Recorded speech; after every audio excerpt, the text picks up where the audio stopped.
Good evening. I'm Brian Bailey, Chair of the Howard County LGBTQIA Commission, and it's an honor to welcome you this evening to our webinar recognizing Trans Day of Remembrance.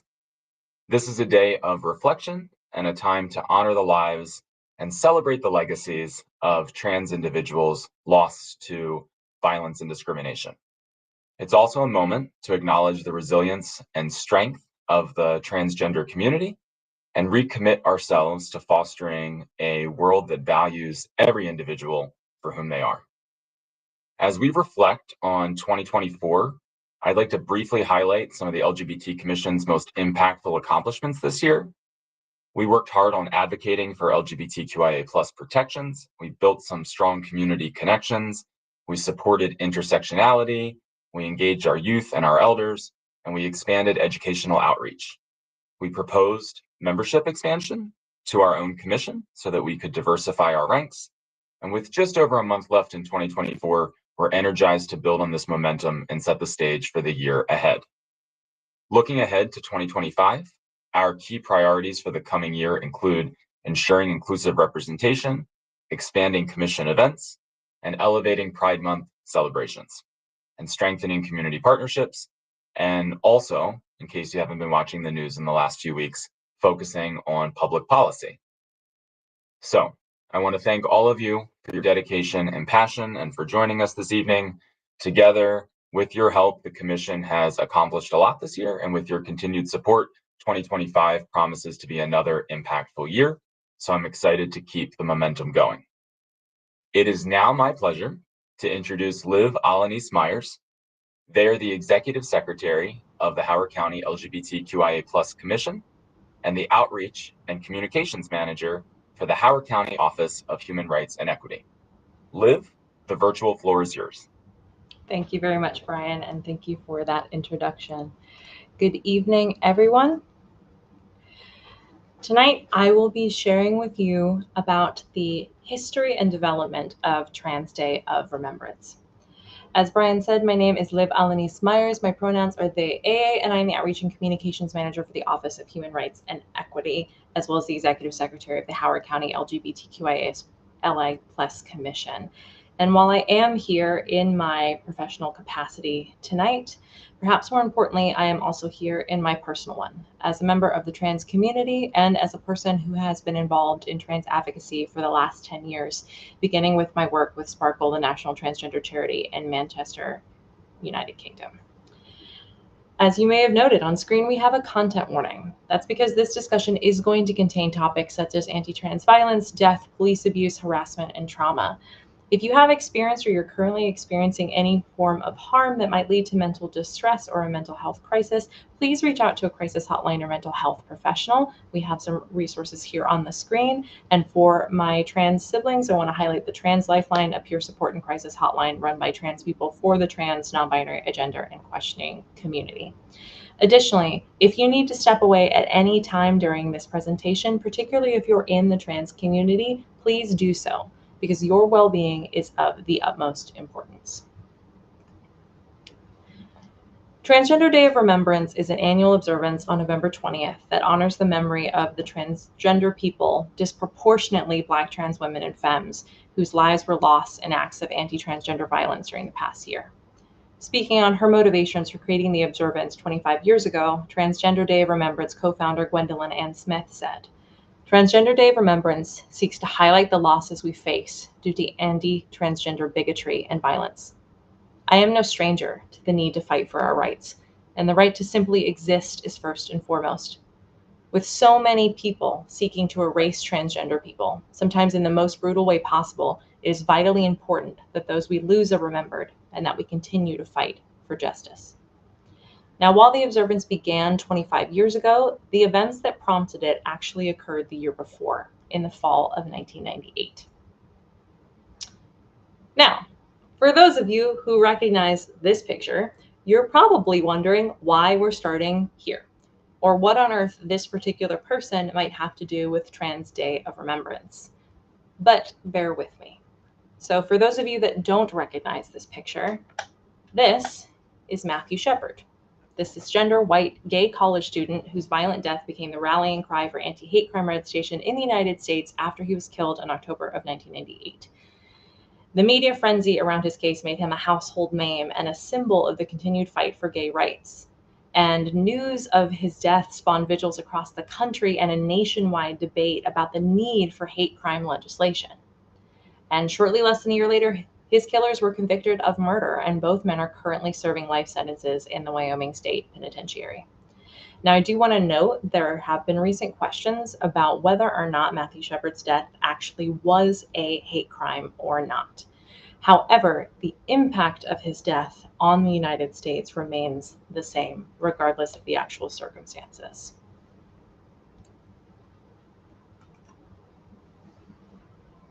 How many of you recognize this picture? I'm willing to bet that it's fewer of you than recognize the first picture of Matthew Shepard. This is Rita Hester, who was murdered almost exactly a month after Matthew Shepard in November of 1998. She was 34 years old. Described by her sister as someone who always insisted on walking friends home from bars and never let anyone travel alone, even if she just met them, Rita was attacked on the 5-minute walk home alone from the bar where she worked to her apartment. She was then stabbed at least 20 times in her home.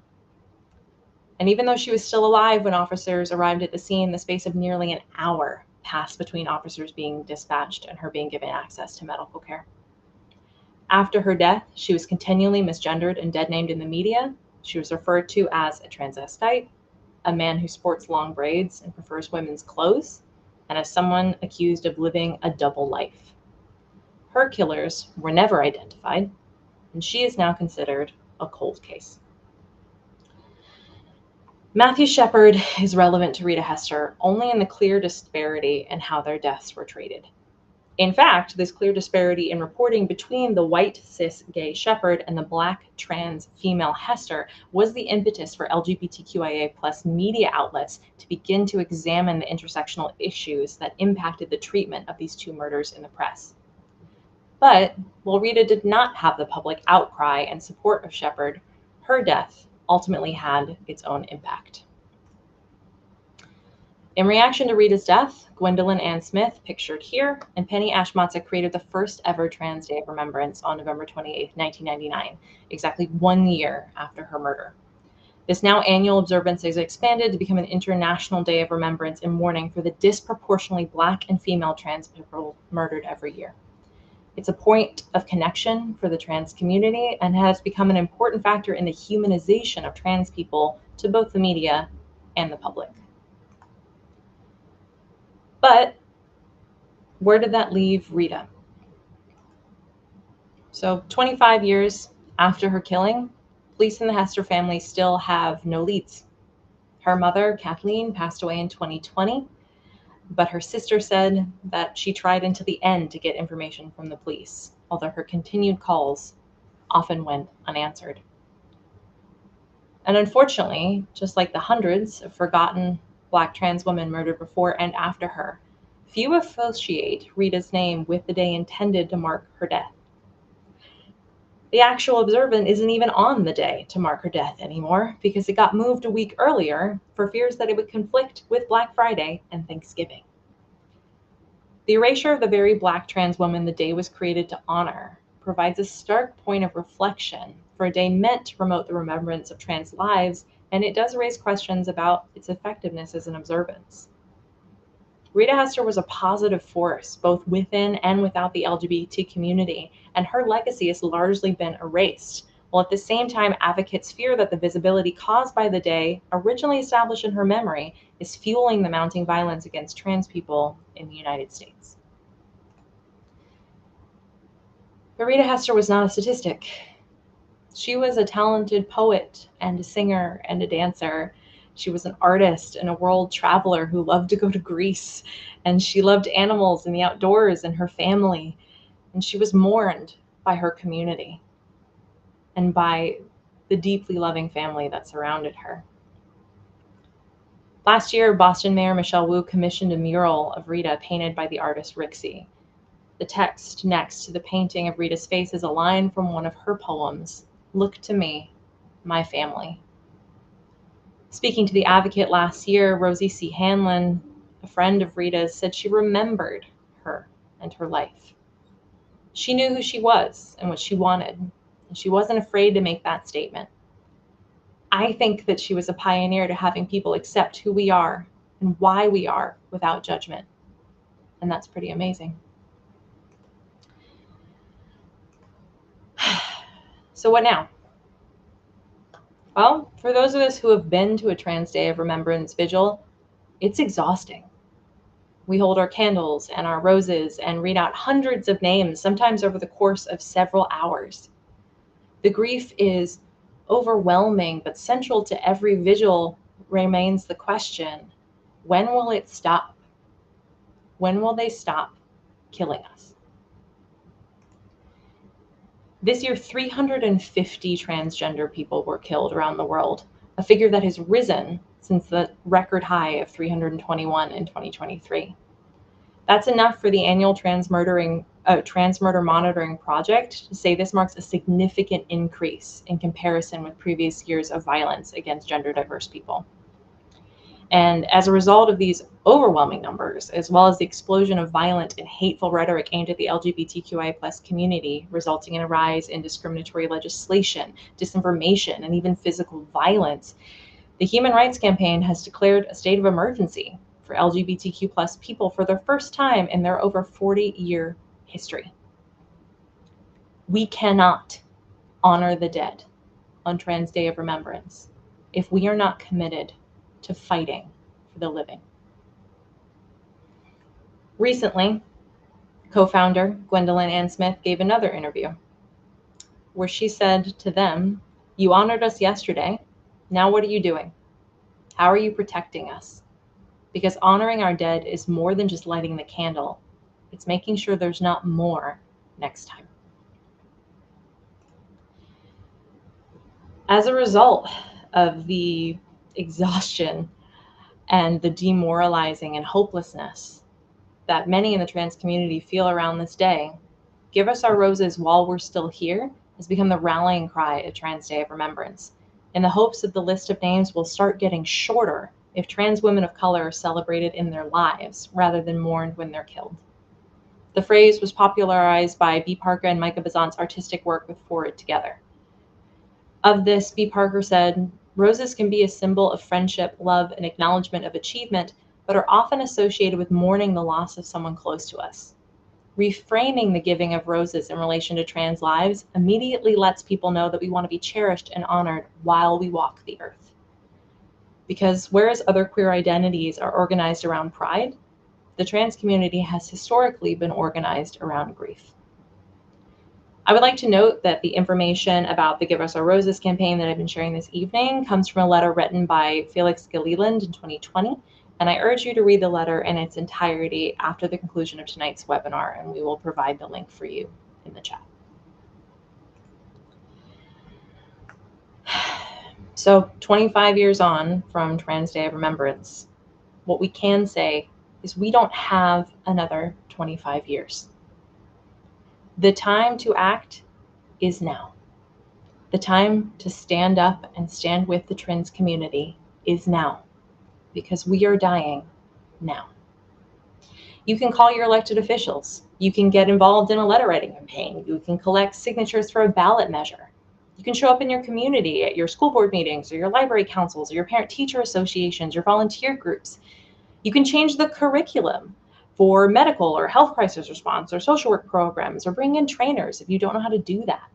You can work with schools to make them safer for trans students, or homeless shelters, or HIV prevention treatment, alcohol and drug abuse, anti-smoking, police departments, jails and prison systems. Nearly every facet of our society still has ingrained anti-trans bias that is actively impacting the trans community. You can also get involved by supporting trans organizations and centering trans voices. This piece of art here is by Micah Bazant as part of the Trans Day of Resilience art project. Founded with the Audre Lorde Project in 2014, the Trans Day of Resilience Art Project is an annual love offering to trans people of color everywhere. Led by Forward Together, its current name and spirit emerged from a 2015 call from New Orleans trans justice organization Breakout to celebrate the resilience of our trans family. And as you look at this piece of art, I want you to take this away from you on Trans Day of Remembrance. Yes, it is a time to remember the lives lost, but we also need to remember trans power. And above all, we need to fight for trans freedom. On the screen, you will see some resources to get you started or to propel you forward in your allyship journey with the trans community. These will also be in the chat at the conclusion of the webinar. I cannot speak for the trans people of color who are most heavily impacted by the anti-trans violence that marks Trans Day of Remembrance. So I'm going to end with a quote from Forward Together, a women of color-led organization building a vibrant community of social change makers. November 20th marks Trans Day of Remembrance, an annual memorial for our murdered kin. The day gives us space to grieve the siblings, overwhelmingly Black trans women and femmes, who were pushed out of this world too soon. Our rebellious mourning recommits us to the living.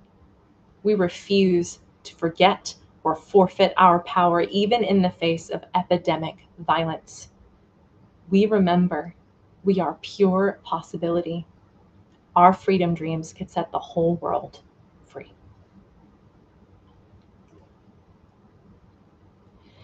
I want to thank you for your time listening to this presentation this evening. I hope that you learned something about Trans Day of Remembrance and that maybe you have some tools that you can take forward into your allyship. As I said, all of these links will be in the chats before the webinar ends. It is now my pleasure to bring on two of our LGBTQIA+ commissioners, Tommy Zai and Robin Gillespie, who will be bringing on our special guests for the evening and completing the rest of our webinar. Hi, Tommy. Hi, Robin. Hi, Liv. Thank you so much for that introduction.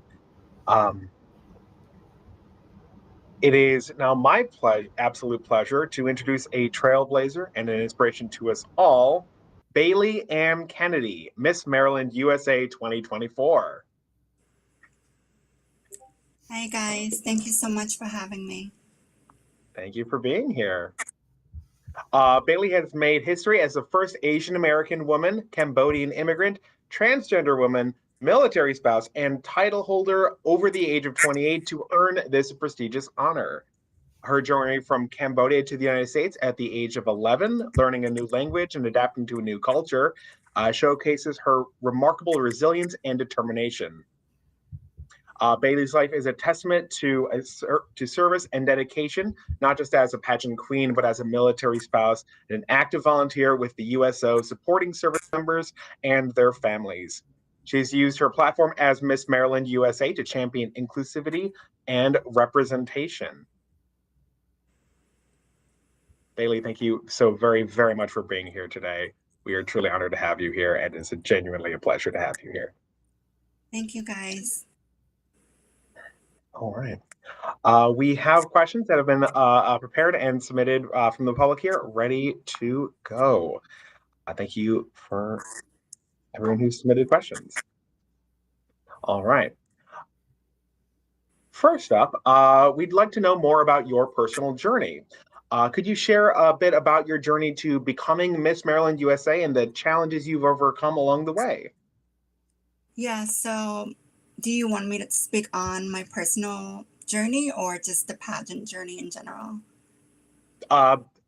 Dealer's choice. Okay, so I'll start off with my personal journey of immigrating to America at the age of 11. And we had, I don't know if you guys have heard my story or not, but my grandparents have escaped communism through the refugee camp in Thailand. And even up until I would say around 2004, 2003, when I immigrated to America or tried to immigrate it, my parents have to wait around 11 years to get our approval to even come to the embassy in Thailand in Patumban. And because of their grace, we were able to immigrate here, and I was able to have this opportunity to achieve my dream. And here we are, I want to say 20 years later, we're now, being given this opportunity to make a difference in the community. And I never thought that I would be able to be a part of the LGBT community and being able to attend the Pride Parade, because I grew up with such a, I guess, traditional household and Asian culture, and not to their own fault or anything, but I have to learn a long way the acceptance, even self-acceptance. And I hope that through hearing my story, to those who don't feel ready or to those who struggle with their own acceptance, I hope that you can find strength in becoming who you are.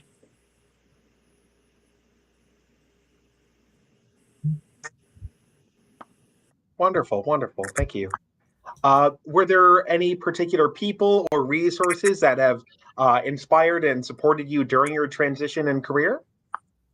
Yeah, so actually, I was fortunate enough to have Lee, which is also a, I believe she's, oh, no, sorry, excuse me, I'm so sorry. They helped me with my legal name change. I'm so sorry, that's horrible of me. But I was fortunate enough to meet Lee, and Lee helped me with my name change and getting the proper terminology, because as you guys know, English is not my first language, to be able to get that approval process going. And I felt like without Lee's help, that would have been a very tedious process, because the way our system is set up is not to help us trans or LGBT folks to live an easier life, I want to say humbly.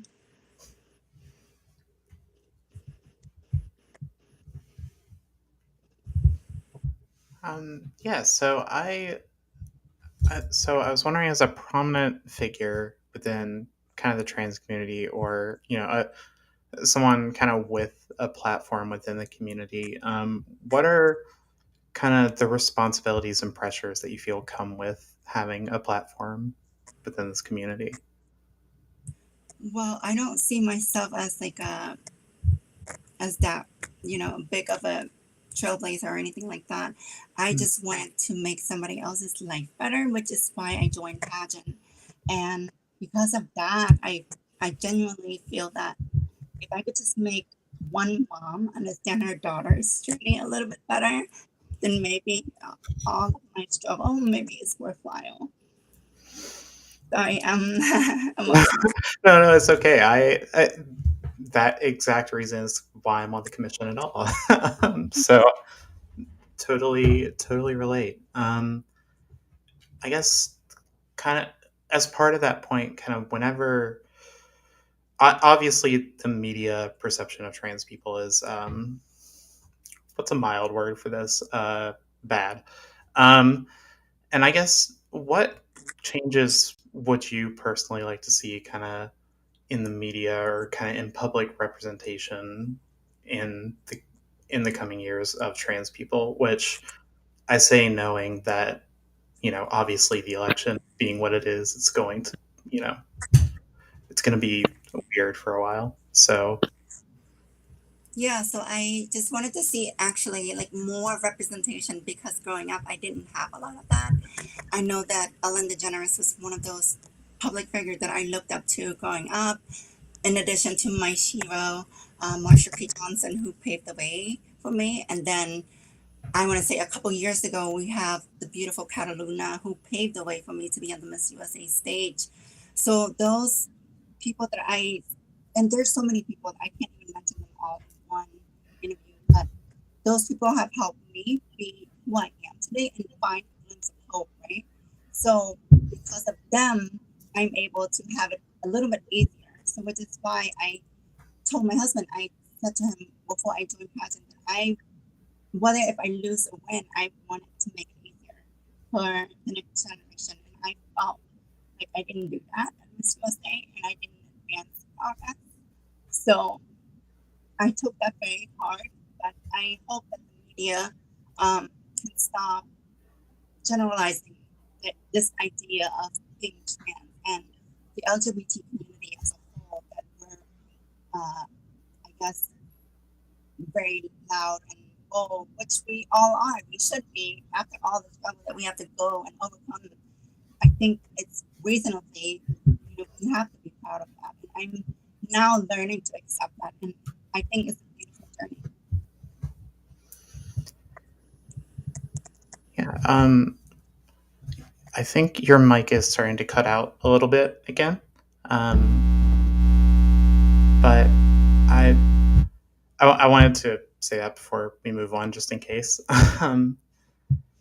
But yeah, so I guess, we already talked a bit about, wanting to see just even one more parent understand their trans children better, or just one more newly trans person be able to feel, confident and safe to live as who they are. I guess, what are some of your goals for the future, both just for yourself, but also for the community? Like, what kind of things do you want to work toward? When I first started pageant, I told my coach, Shandy Finnessy, that I wanted to champion for military spouses because that's the life that I was living, and that the beauty of life never have an expiration date in terms of women in the pageant field. But as a proud trans woman myself, a month before joining the pageant, Miss Maryland USA, I came to a realization that I have a chance to make a difference. So for me, I wanted to champion the LGBT more. Just so grateful that journey from our director of commission in the state of Maryland have helped me get involved with the LGBT community as a whole and got me connected to Lee, which is amazing. And thanks to our government as well for always creating a safe space for not just military spouses and our service members, but the LGBT service member as well. So Secretary Woods is one of those heroes of mine. Yeah. Gotcha. Sorry, Cool. I answered the question. I don't think I mentioned. No, it wasn't that. The audio was kind of going wild there for a second, so I was trying to focus and understand what was coming through, but But my hope, sorry if I didn't get to answer the question, my hope is to eventually expand the idea of beauty without an expiration into LGBT acceptance of self-love and sorry, excuse me, I got emotional. But no, it's okay. to eventually form a foundation where I can help other trans kids, not just in Maryland or in the state that I'm living in right now in California, because my husband is in the service in the Marine Corps. So we moved to California, but I want to help kids like all over the world to have a place where they can come together and find resources that would be beneficial for them, the way that Trans Maryland Youth have helped me with my name change, and that kind of catapult to like a beautiful journey that I've started with my transition. Wonderful. Well, thankfully, we have some very good resources right here in the chat available for folks right now. So already making progress on that goal. To kind of continue down that line of thinking here, how do you feel that Maryland and surrounding communities, as well as communities on the West Coast, now that where you're at, could improve their support for transgender individuals? I think Maryland have always been a great safe haven for the LGBT community, but unfortunately, with anything that's good, there's always bad as well. But you can't help that. But what you can do is help educate people, which is why I got started in pageant, to hopefully, again, to emphasize this, but I truly just wanted to open mind and open hearts of the people who might be on the fence about the whole community, or who might have a misunderstanding, or for better, for worse, just don't have the heart to want to learn more about it. And by having this open platform of the Miss Universe organization that provided me with I'm able to speak to so many people and help them understand our lives and how complex it is, and that it's not a one size fit all. And through that, I just hope that I can gain a little bit more of a understanding of the community from our general public. Wonderful, wonderful. Do you, if you could create a program or an event to help people, LGBTQI plus individuals, what do you think that would look like? Well, I've spoken to our Secretary Woods and Jeremy as well, and we were talking about how it would be beneficial and advantageous for me to have a children reading program the way that I help institute one at the USO office for military spouses and dependents. I think it would be beneficial if we have one that is specific, or not specific, but just including LGBT kids in there that may not necessarily feel confident enough to go to a pride parade, but they want to find a sense of community and find a glimpse of hope somewhere, and find, I guess, inspiration from the people around them, like the way that I found inspiration with Miss USA contestant and past winners. So I want to have that program instituted somewhere along the way, hopefully sooner rather than later. But obviously, I can't control the future. I can only put in the effort and, again, pray for the best. I like it. Thank you. So how do you feel kind of schools and educators can become more inclusive and supportive of trans and non-binary students and create more welcoming spaces for them to learn in? Man, you guys are hitting all the soft button right now. But I was fortunate enough to have Mrs. Jones, Mrs. Griffin, and Mrs. Robinson, and so many other educators in the Montgomery County public school system that helped me feel included and feel loved, even if I have problems at home. Like, I can come to them. And for example, my coach, Dr. Tamisha Richards from UMBC dance team, she is still director of UMBC dance team and cheerleading squad. And she fostered an environment where everybody can come and learn and grow as a person, but also develop a set of skill where they can use to alleviate some of their stress or any kind of sadness that they may feel at home. And for that, I think it's very crucial. So I just hope that I can do something like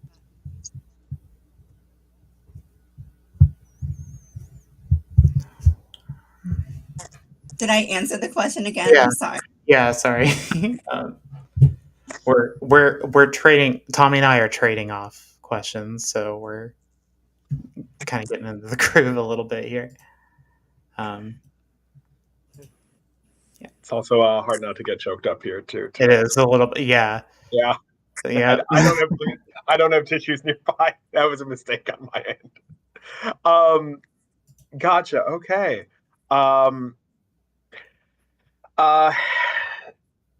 Sorry, excuse me. Sorry, folks. So to pivot to a less fun topic, unfortunately, there was an election 2 weeks ago. Given the importance of unity and the idea that more connects us than divides us, especially with how during the election, this election in particular, rhetoric around trans people in the trans community was very prevalent and unfortunately often negative. How has this affected, or has this affected your day-to-day experience as a trans person? And if you'd like to share how, we'd be right here. I'm sorry, you got cut off on the last sentence. Oh, sorry. If how this the rhetoric in during the election and since then, how it's affected your day-to-day experience as a trans person. Yeah, as a proud trans woman, I think that or at least in my opinion, I feel like they have been using the, fear mongering tactics to ensure that the general public feel that we as the LGBT community is a lot more different than who they are. And I think it's quite toxic. I think that, as a proud trans woman, like you said, we have a lot more in common than we give ourselves credit for. And if we can just have the heart to seek an understanding from people who are not like us, even with me, I still have to learn. And it's not an easy journey. And I'm still learning to get comfortable, because I even remember not feeling comfortable at the Pride Parade, and because I've always been a very reserved person, an introvert at heart. So I have to get out of my own shell, and because of that, I'm learning along the way. And imagine how much another person who may not think the way that I think can learn if they can just have the heart to seek understanding and more knowledge of the trans community. Nice. Good answer. And switching again to another not not the most fun topic, healthcare. So as trans people, like, all of us have some kind of story about dealing with the healthcare system as a trans person, and the ways in which that can be very difficult, very uniquely difficult. I guess what kind of has been your experience dealing with, the American healthcare system as a trans person, and kind of how do you feel healthcare providers could better support their trans patients, or, better support the trans community in general? Having studied pre-pharmacy in undergrad, I feel like at least from my understanding, that when you take the oath to become a medical professional, that you will serve all people of all kinds. Mm-hmm. And that's part of your job as a professional. And even working in retail pharmacy, you have to take that oath. In the Maryland Board of Pharmacy, I did that. And I think it's sad nowadays to see news where healthcare providers, or even in my own personal life, I got to move to Florida, a very fun place on earth, where medical providers didn't necessarily wanted to treat me, and they didn't. And for all intended purposes, like, I don't know what their intentions are, because I can't prove intentions, but I was told that they would accept trans patient, or they have worked with another person who have to go through endocrinology, but they didn't accept me. So that's problematic as it is. And I think that once you become a medical professional, you have to be committed to helping the community, regardless of your political or just general, like, private personal opinion.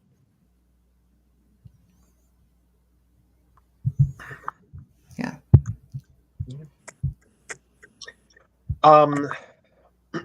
Sorry.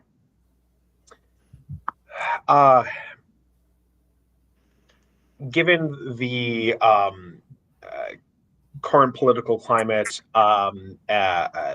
beyond just medical protections, what advice do you have to offer those who are worried about the potential rollback of protections for transgender people in the coming years? I think it's fair for everybody to feel that way, because I feel that fear as well. But I think it's important to realize, again, that we are resilient. We as a community have overcome so much.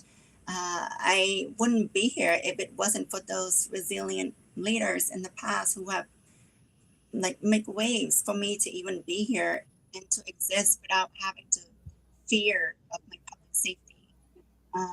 And I still do feel that way sometimes whenever I'm in a certain part of the country that is a bit more conservative. But I generally believe, like, I like to believe that people are I guess, nicer than we give them credit for. And most people are kind until they give you not a reason not to trust them. Then maybe we can reassess that. But I hope that to the general public that we foster an accepting environment. Even on my social media, I share tips on how to be an ally or a good friend to an LGBT person or trans woman who's going through life-changing situation. And it could be as important as recognizing pronouns. And I'm so sorry if I have not done that on my social media, which I should have. I'm still learning, and it's not an easy process to learn and change everything overnight. But I just hope that we will all get there one day. And I think with everyone chipping in, maybe it will get easier in the future.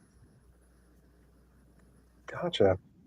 Do you have any specific advice for folks who are trying to stay informed, resilient, and proactive in their advocacy for their rights and well-being and for the rights of the trans community? Well, I think having a good family system set up is also very important.